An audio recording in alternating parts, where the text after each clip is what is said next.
जो लोग इस वीडियो को देखने के बाद में चैनल को सब्सक्राइब नहीं करते वो 3 दिन में गायब हो जाते हैं।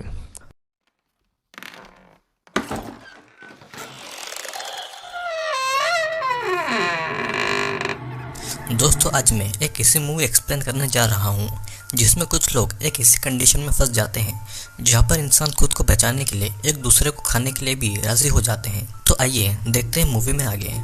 मूवी की शुरुआत में इवा एक अपार्टमेंट की खिड़की से बाहर देख रही थी जहाँ पर एक बड़ा धमाका हुआ था। यह धमाका न्यूक्लियर बॉम्ब का था जिसकी रेडिएशन धीरे धीरे बिल्डिंग की ओर आ रही थी। इवा उस धमाके को देख ही रही थी कि तभी उसका बॉयफ्रेंड सैम उसे खींचकर रूम से बाहर ले जाता है और वे सीढ़ियों से नीचे उतर कर जा रहे थे जहाँ पर अपार्टमेंट के बाकी लोग भी उनके साथ में भाग रहे थे। धमाके की रेडिएशन धीरे धीरे उनकी बिल्डिंग के पास भी आ रही थी और इसीलिए सभी नीचे बेसमेंट में बने एक बंकर में जाने की कोशिश कर रहे थे। वे सभी लोग उस बंकर में घुस पाते उससे पहले ही बिल्डिंग के सुपरवाइजर मिकी बेसमेंट का गेट बंद कर रहा था, लेकिन जैसे तैसे फिर भी वे लोग उस बंकर में घुस जाते हैं और बेसमेंट पे अब टोटल 8 लोग थे।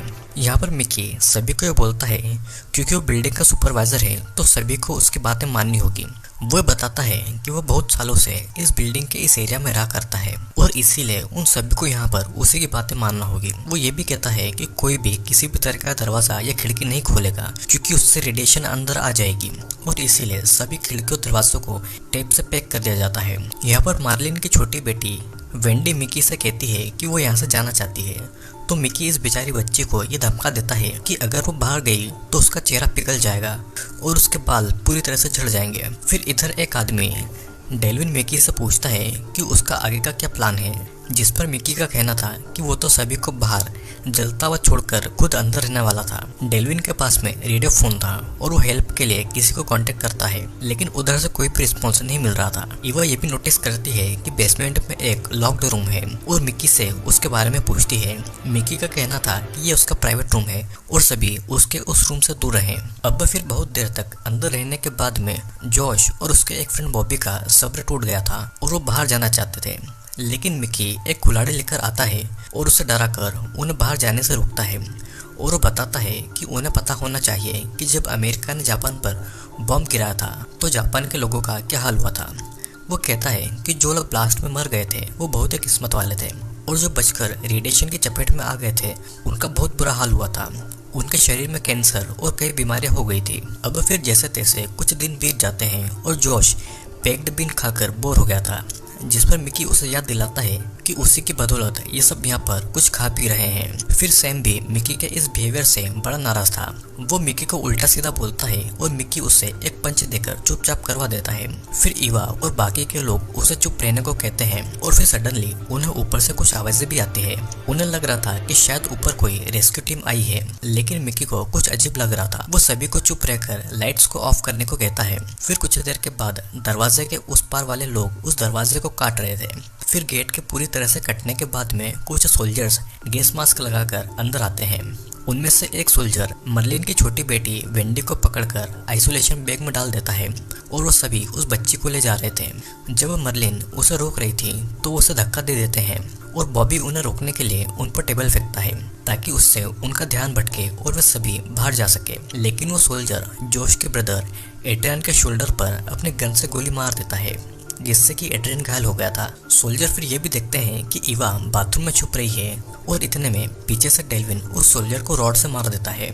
इधर दूसरे रूम में मिकी सोल्जर को हैंडल करता है और उससे चाकू से कई बार स्टैब भी करता है। फिर वो उसी की गन से उसे शूट करके दूसरों की जान बचाने के लिए चला गया था। दूसरे सोल्जर दूसरे रूम में बाकी के लोगों को मारने गए थे, लेकिन पीछे से माइकी आके उनके कंधे पर लगे ऑक्सीजन टैंक को फोड़ देता है और फिर सभी घायल एड्रियन को लेकर आते हैं और इवा एड्रियन की इंजरी का ट्रीटमेंट कर रही थी। डेल्विन जॉश को कहता है कि वो उसके भाई को कुछ नहीं होने देंगे क्योंकि गोली बस उसके मांस को छूकर निकली है। फिर सभी उन सोल्जर के सूट को उतार कर देखते हैं और उन्हें लगता है कि ये अरब कंट्रीज के लोग हैं जो कि इस न्यूक्लियर अटैक के पीछे हैं। डेल्विन जब उसका मास्क निकाल कर देखता है तो वो एशियन सोल्जर्स थे जो कि शायद नॉर्थ कोरिया के हो सकते थे।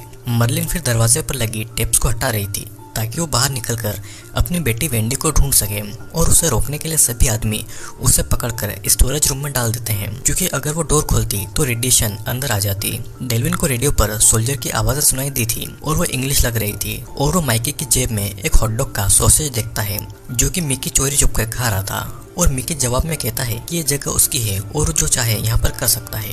इधर इवा मर्लिन के लिए खाना लेकर आती है जो कि अपनी बेटी के गम में रो रही थी।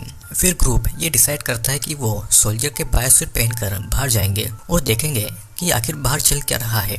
सभी डिसाइड करते हैं कि डेल्विन जाएगा, लेकिन मिकी का कहना था कि अगर डेल्विन वापस नहीं लौटा तो क्या होगा, और इसीलिए वे सभी जॉश को भेजते हैं क्योंकि वो अपने भाई एड्रियन के लिए जरूर वापस आएगा। उसके जाते समय मर्लिन उसे वेंडी को वापस लाने की रिक्वेस्ट भी करती है। फिर जब बाहर का गेट खुलता है तो उनका पूरा एरिया प्लास्टिक से सील कर दिया गया था। जोश उस प्लास्टिक की टनल से एक लैब में पहुंचता है। उसने सोल्जर का सूट पहना हुआ था तो कोई भी उसे नहीं पहचानता। वो वहां पर कई सारे बच्चों को आइसोलेशन पॉड्स में देखता है और उनके सर के सारे बाल काट दिए गए थे और उन बच्चों की आंखों को टेप से बंद कर दिया गया था। जॉश वेंडी को देखकर उसे जगाने की कोशिश करता है, लेकिन वो नहीं जागती, और दूसरे आदमी को पता लग गया था कि जॉश असल में कोई और आदमी है। वो आदमी जॉश की ऑक्सीजन ट्यूब को निकाल देता है, जिससे कि जॉश को भागना पड़ता है। उसके पीछे 2 सोल्जर्स अभी भी आ रहे थे और इसीलिए वो उन्हें शूट कर देता है और वो फिर से बंकर की ओर भागता है, लेकिन भागते समय उसकी गन बाहर ही छूट जाती है। वो वापस आकर सभी को बताता है कि बाहर एक लैब है जहाँ पर कोई भी बचे हुए लोग नहीं है और ना ही कोई उन्हें बचाने वाला है। वो मर्लिन को ये भी बताता है कि उसकी बेटी वेंडी अब नहीं रही, जिसके बाद में जल्दी ही ग्रुप को फिर से दरवाजे की आवाज आती है, लेकिन इस बार बाहर मौजूद लोग उस दरवाजे को खोल नहीं रहे थे, बल्कि उस दरवाजे की वेल्डिंग की जा रही थी ताकि कोई भी अंदर से बाहर नहीं जा सके। अब धीरे धीरे कुछ दिन ऐसे ही बीतते हैं और जॉश ये नोटिस करता है कि उसके शरीर में रेडिएशन की वजह से कमजोरी आ रही है और मरे हुए सोल्जर की बॉडीज अब सड़ रही थी, जिससे कि भयानक बदबू आने लगी थी। माइक का कहना था कि उन्हें सोल्जर्स की बॉडी को सड़ने नहीं देना चाहिए, बल्कि सड़ने से पहले ही उन्हें खा लेना चाहिए, क्योंकि जल्दी ही उनका खाने का सामान खत्म हो जाएगा। लेकिन कोई भी उसकी बात से सहमत नहीं था और वो डिसाइड करते हैं कि सोल्जर्स की बॉडी को नीचे एक सेप्टिक टैंक में डाल देंगे। फिर बॉबी एक कुल्हाड़ी लेता है ताकि वो बॉडीज के टुकड़े टुकड़े कर सके, और फिर बॉडीज को छोटे छोटे टुकड़े करके उससे प्लास्टिक बैग में बांधता है और मिकी उन्हें सेप्टिक टैंक में डाल रहा था। इधर हम देखते हैं कि जॉश और एड्रियन बातें करते हैं, जहाँ पर जॉश उसे बताता है कि वो बस उन दोनों को यहाँ से बाहर निकालने का रास्ता ढूंढने के लिए बाहर गया था। फिर बाकी का ग्रुप मिकी के रूम में घुस जाता है, जहाँ पर पेपर की कटिंग चिपकी हुई थी जिसमें अमेरिका में हुए आतंकी हमले की पिक्चर्स थी और मिकी की पिक्चर्स भी थी, जिससे पता लग रहा था कि वो एक फायर फाइटर था। तो सभी को अपने रूम में देखकर गुस्सा हो गया था। और दूसरी तरफ मर्लिन और बॉबी एक रूम में इंटीमेट हो रहे थे और मर्लिन को बॉबी के साथ देखकर उसे लग रहा था कि मर्लिन वेंडी के जाने से दुखी है और इसीलिए वो अपना दुख मिटाने के लिए ऐसा कर रही है। लेकिन मर्लिन इवा को भी कहती है कि वो सभी लोग मर जाएंगे और उससे पहले वो किसी के साथ में इंटीमेट हो जाए, और इस बात से इवा नाराज होकर रूम में चली जाती है। यहाँ पर अब उनका खाना धीरे धीरे खत्म हो रहा था और वो देखते हैं कि सिर्फ मिकी ही है जिसका वजन कम नहीं हुआ था। सभी को उस पर शक होता है कि वो कुछ ना कुछ जरूर छुपा रहा है। जोश एड्रियन से दरवाजा खोल के बाहर जाने को कहता है, लेकिन दरवाजा तो बाहर से वेल्डिंग था। फिर एक दिन डेल्विन अपने पास से एक टीजर गन निकालता है और मिकी के रूम में जाने की कोशिश करता है और इवा उसे जाता हुआ देख लेती है। वो धीरे धीरे मिकी के पीछे जाता है और डेल्विन मिकी को एक सीक्रेट रूम से आता हुआ देख लेता है और वो टीजर गन की मदद से मिकी को वापस से सीक्रेट रूम में ले जाता है। उस रूम के अंदर अंधेरा था और इसका फायदा उठाकर मिकी एक राइफल से उसे शूट कर देता है।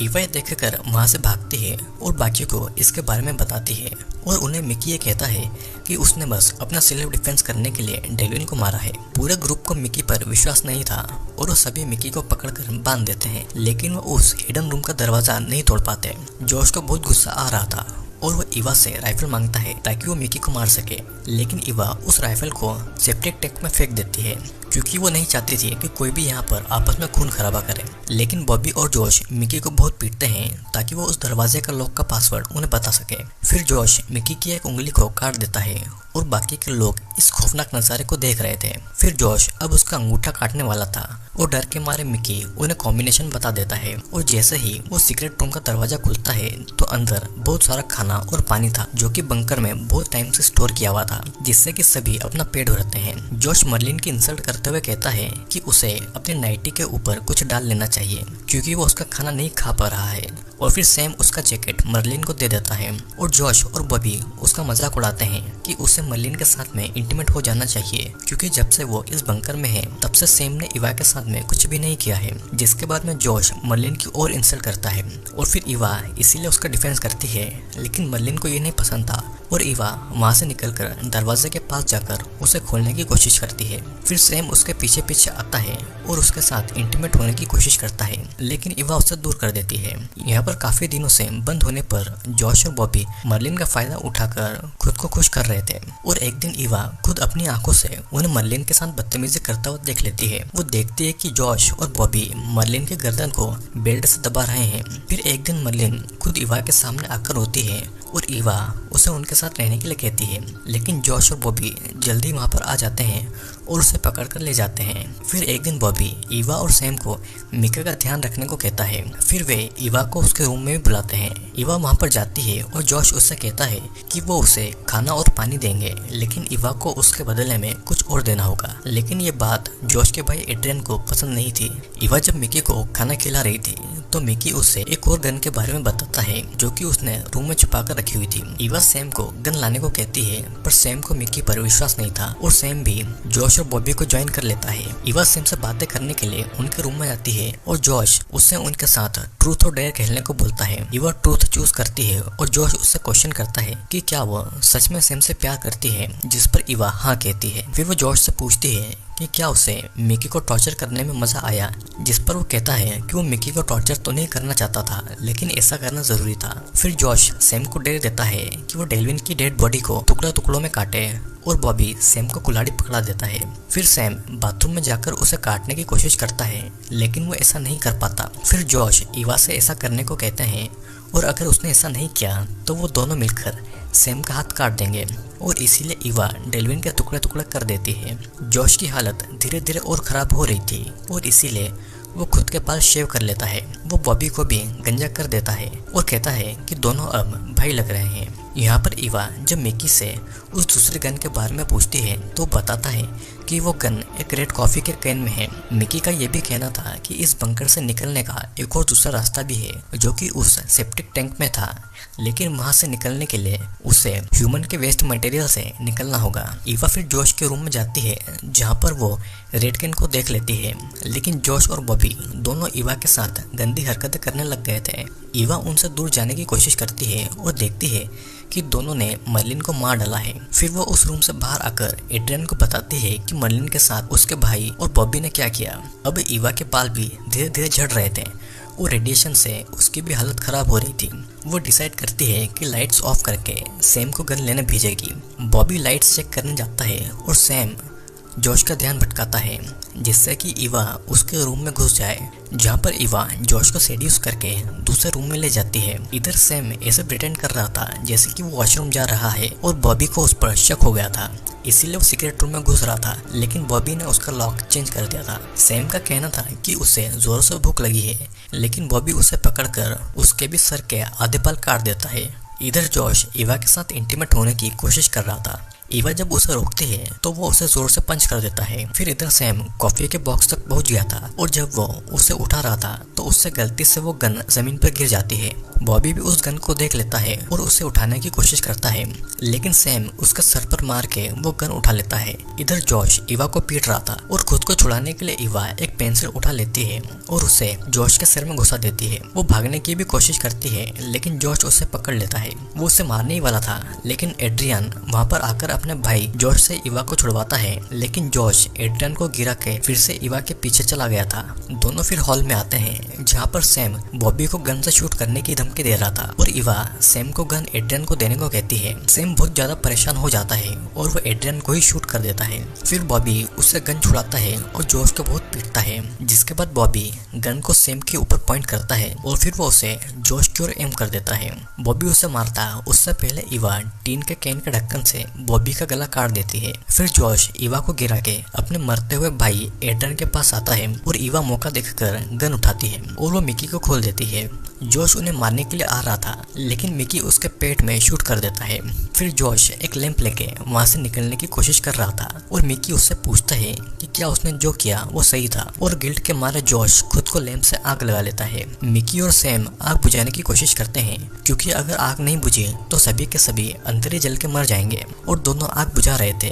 और इतने में ईवा मौका देखकर वहां से भागकर दूसरे रूम में आ जाती है और दरवाजा लॉक करके उन सोल्जर के बायोसूट पहन लेती है। मिकी और सैम दरवाजा खोलने के लिए कह रहे थे, लेकिन ईवा ढेर सारा खाना और पानी लेकर एक फ्लेयर उस टैंक में डालती है। मिकी ईवा से कह रहा था कि वो उन्हें मरता नहीं छोड़े, लेकिन ईवा उसको और अपने बॉयफ्रेंड को इग्नोर करके उस टैंक में कूद जाती है, जिसमें पूरी बिल्डिंग के लोगों की गंदगी थी। और इधर मिकी हार मानकर जमीन पर बैठ जाता है और आग पूरे बंकर में फैल गई थी। और फिर मिकी अपने फैमिली की पिक्चर्स को देखकर स्माइल करता है।